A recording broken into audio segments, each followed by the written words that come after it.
ఏ రకంగా వీళ్ళు చేయకపోయినా కూడా నాట్ ఓన్లీ ఇప్పుడు ప్రస్తుతానికి నేను చెప్తా ఉన్నాను, ఈ న్యాయ కోర్ట్స్ అనేది ఆశ్రయిస్తూ ఉన్నాం అనేది one part of the story.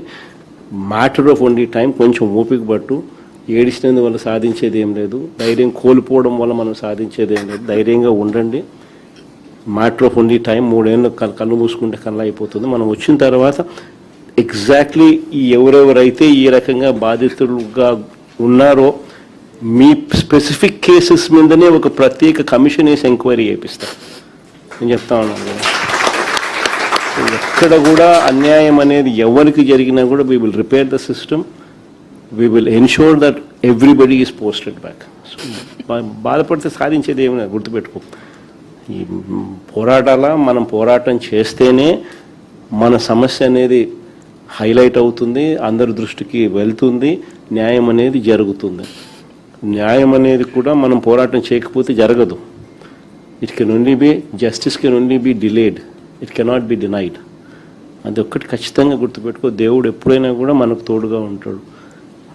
Don't worry about it. God will help us, God will guide us. అలాంటప్పుడు 1:1 వెరిఫికేషన్ పిలవకూడదు సార్, మమ్మల్ని అక్కడే ఆగిపోయి ఉంటాం సార్.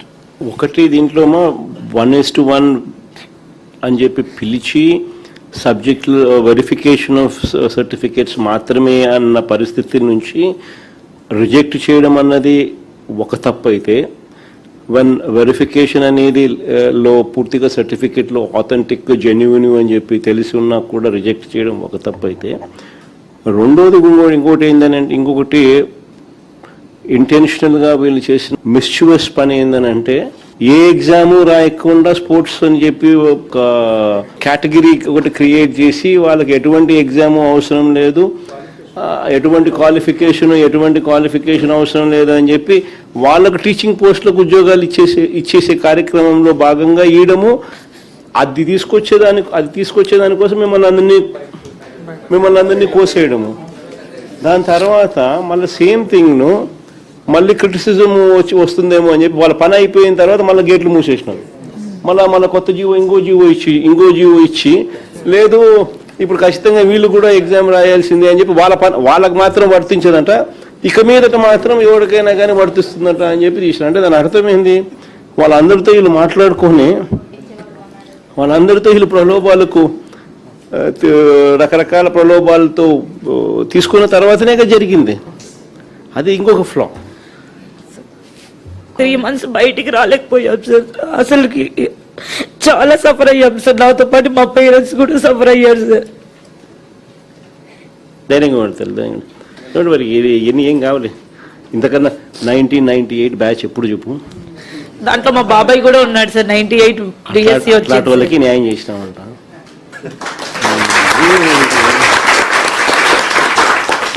దీని గురించి బాధపడతావు ఎందుకు? కొంచెం ఓపిక పట్టు. Thank you sir. ఎన్ని పద్ధతుల్లో వీళ్ళు చేసినారు స్కాములు అని చెప్పడానికి నిదర్శనాలు, ఫస్ట్ ర్యాంక్ వచ్చిన వానికి, జిల్లాలో ఫస్ట్ ర్యాంక్ వచ్చిన వానికి ఉద్యోగం ఇలా. ఎందుకు ఉద్యోగం ఇవ్వలేదు అని అంటే వీళ్ళు చెప్పేది వెరిఫికేషన్కి రాలేదని.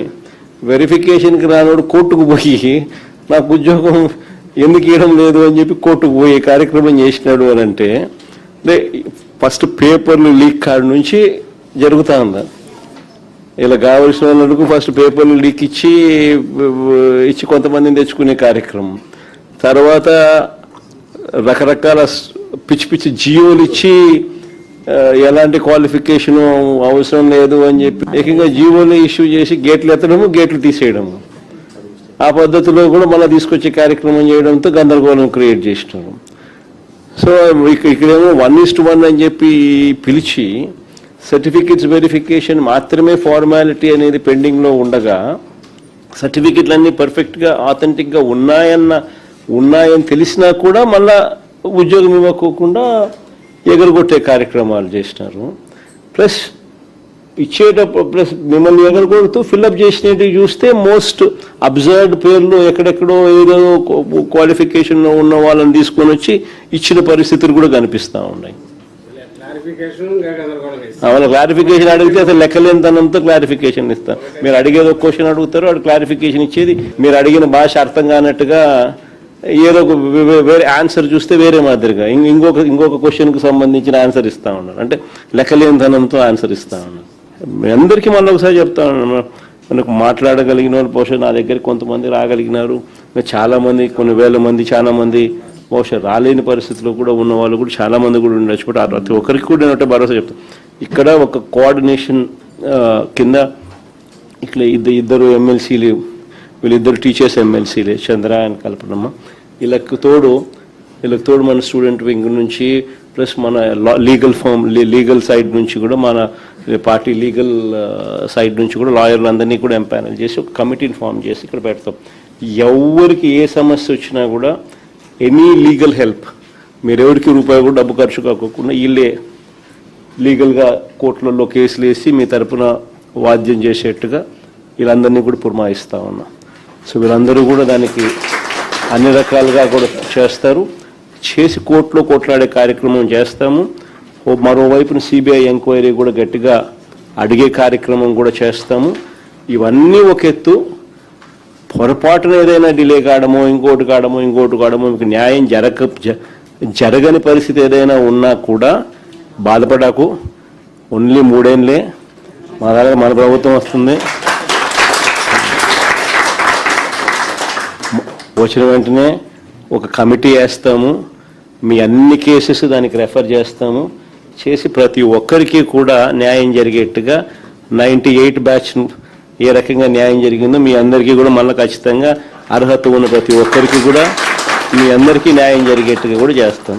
అది కూడా గుర్తుపెట్టుకోండి. అది అట్టాకు జరుగుతుంది 3 ఏళ్ళ తర్వాత. ఈ లోపల మనం చేసే పోరాటం కూడా ఆగకుండా కోర్టుల ద్వారాను సిబిఐ ఎంక్వైరీ డిమాండ్ చేస్తూ ఇవన్నీ కూడా చేస్తూ మనం చేసేటివన్నీ కూడా చేస్తూ పోతాం. సో 2 కూడా చేస్తాం. అందరికీ కూడా ఒకటే అష్యూరెన్స్ ఇస్తాను. ఇంతకుముందు నేను చెప్పినట్టుగానే కొంచెం ఓపిక పట్టండి, పోరాడితేనే మనం సాధించుకోగలుగుతాం. ఆ విషయంలో 4 అడుగులు ముందుకేస్తాం. ఖచ్చితంగా పోరాడుతూ ఉన్నారు. అన్ని రకాలుగా సహాయ సహకారాలు నా తరపు నుంచి కూడా అన్నీ ఉంటాయి. ఇది డిలే అయినా మనం న్యాయం సత్వరమే రాకపోయినా కూడా బాధపడాల్సిన అవసరమే లేదు. కన్ను మూసుకుని కన్ను తెరిచేసరికి 3 ఏళ్ళు అయిపోతుంది.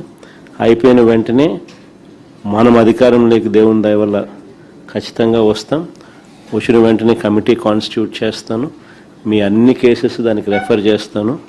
1:1 కింద